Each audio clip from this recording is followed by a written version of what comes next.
Olá, o meu nome é Roberto, esse é o primeiro contato. E no vídeo de hoje eu vou falar um pouquinho sobre as minhas primeiras impressões da nova série da HBO Max, Raised by Wolves. Bem, muita gente deve estar vendo esse vídeo e não deve saber de que série que eu tô falando, porque infelizmente a série não teve uma distribuição ainda para o Brasil, então a HBO Brasil não deu nem resposta de quando ou se essa série vai vir para o Brasil. Essa série começou a chamar atenção porque ela foi produzida pelo Ridley Scott, que se você não conhece, ele é o mesmo diretor responsável por Alien e Blade Runner, mas mesmo com ele na produção, a série mesmo é do Aaron Guzikowski, ele que é o showrunner. No último dia 3 de setembro foi a estreia da série, e ao invés de um episódio apenas, eles lançaram logo 3, então eu vou fazer aqui as minhas impressões desses 3 primeiros episódios, que é encarregado de salvar essas crianças do pai e da mãe. Mas é claro que ele tem seus próprios segredos, mas eu não vou entregar aqui porque ainda são os 3 primeiros episódios e ainda muita gente não viu. Primeiramente eu vou falar dos temas, e os temas aqui dessa série são basicamente os mesmos temas que você tem no filme do Prometheus.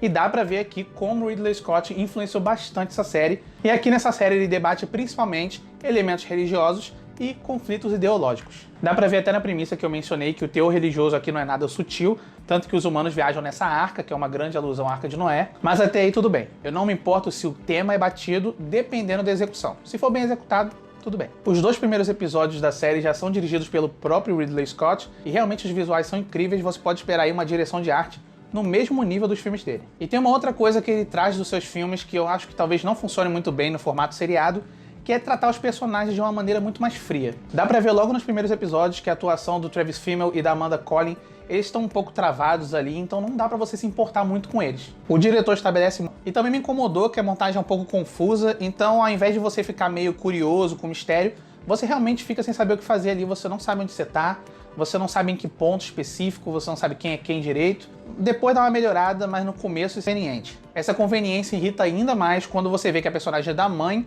constantemente faz o que a cena precisar. Então você não sabe exatamente quais são os poderes dela, porque se ela precisar botar fogo em alguma coisa, ela vai botar fogo. Então, até o momento não ficou muito claro quais são os poderes dela, mas ela faz muita coisa. Então, infelizmente, nesses 2 primeiros episódios, a gente tem um roteiro muito conveniente, muito preguiçoso, mas a gente tem visuais incríveis. Só que a gente chega no 3º episódio e a gente tem uma mudança total em tom. O 3º é Scott. Talvez você não conheça alguns trabalhos do filho dele, mas ele foi responsável por alguns curtas e também algumas cenas extras no universo de Alien, no Alien Covenant e também no filme Perdido em Marte. E por mais que o nepotismo seja evidente, pelo menos a mudança foi boa. Isso porque o Luke Scott foca muito mais no drama e na maneira como os personagens lidam com seus conflitos ideológicos, algo que o próprio Ridley Scott teve competente. No 3º episódio a gente consegue ver um pouco do passado dos personagens, além de também introduzir novos. Parece que o 3º episódio estabelece mais coisas através de diálogo do que os 2 anteriores tentaram e não conseguiram. Isso faz com que a dinâmica entre os personagens mude, mas a gente consegue entender melhor a motivação deles. Um grande problema na execução da série aqui é essa estrutura não linear que não compensa em nada. Não há eventos o suficiente para confundir o espectador e criar um grande mistério. O que realmente pode fazer essa série funcionar é a batalha ideológica entre os humanos e os androides. Essa coisa toda de gancho e reviravolta realmente não funciona aqui. Quando eles tentam trazer, você não se importa. Um elemento que funcionou muito bem aqui é a composição musical do Ben Frost,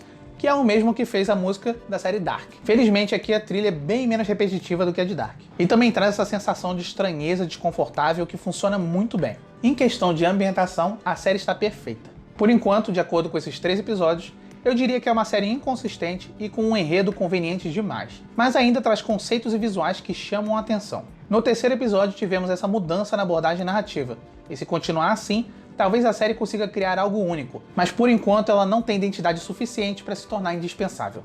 Deixa aí nos comentários o que você está achando até agora de Raised by Wolves e fica atento que eu vou voltar aqui no final da temporada para trazer uma crítica completa. Então, para você não perder nenhuma atualização sobre a série e sobre o universo da ficção científica, se inscreve no canal, ativa o sino, curta as redes sociais e é isso. Até a próxima.